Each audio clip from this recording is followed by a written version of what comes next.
Hi, I'm Damien Connolly from Sakura Business Solutions. So once you've made your decision to set up formally as a limited company in the United Kingdom, there are a number of steps involved at that stage. So the steps that I recommend you follow include the following. Decide upon your company names. In fact, have maybe 3 company names selected. And again, there are titles that can't be included. You can't include titles such as bank, anything with a royal connection, anything that suggests a PLC. But otherwise, most names are acceptable. Select 3. What we can do if we're working with you is we can check that those are available or identify which ones are not available. So at least then you can make the right decision on the name for your new company.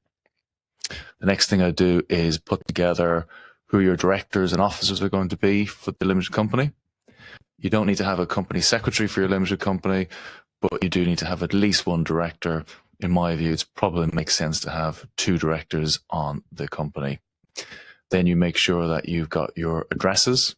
We can offer an address at our operating address if necessary, or if you've got one somewhere within the UK, you can use that as part of your registered address for the limited company. There is a requirement to have one. There needs to be somewhere that an individual can turn up and access the company or access someone from the company.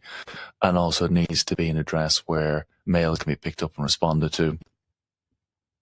And on top of that, you need to have an email address provided to company's house that allows them to contact you and know that things will be dealt with once they're contacted.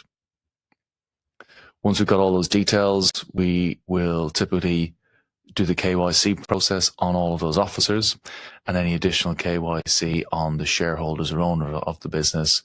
And then that ticks off that box on that side of things.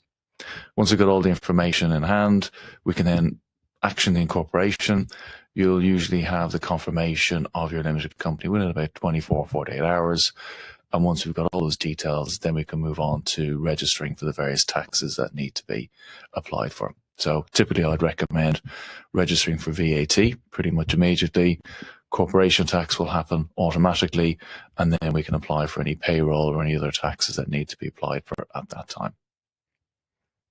And once your company is ready, then I'd suggest we get a bank account set up as soon as possible. And then that can be either one of the online banks or we've got a relationship with a couple of traditional high street banks. It'll take a little bit longer. It gives you a wider suite of services to be able to access. But that choice can be made once your company is in place. And finally, given that probably the funding will be coming from Ireland, building a relationship, setting up an account with an FX provider probably makes a lot of sense as well, because it means then you'll save on your exchange rates, significantly better than those provided by the bank. And also then you'll find that there's much less and much lower levels of bank charges involved in moving funds across, moving funds back, etc. So that's broadly speaking the process in terms of setting up your limited company. If you need to know some more, we've got our guide, How to Set Up in the UK.